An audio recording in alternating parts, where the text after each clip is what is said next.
सम्पूर्णलाई नमस्कार। पिटिएन खबर हेरेर बस्नुभएका सम्पूर्ण दर्शक महानुभावहरूलाई हामी प्युठानको खैरा पुल हुँदै खैरा फाँट अवलोकन गर्दैछौँ।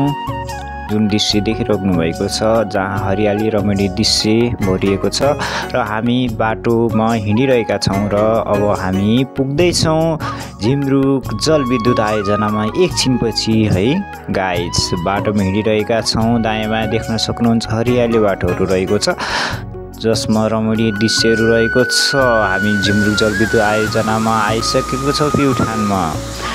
जुन डाँडाबाट हरियाली छमछम पानी र रमणीय दृश्य देख्न सक्नुहुन्छ, जहाँ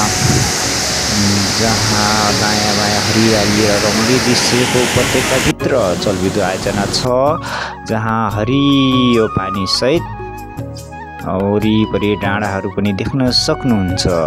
दर्शक महानुभावहरू, यो भिडियो कस्तो लाग्यो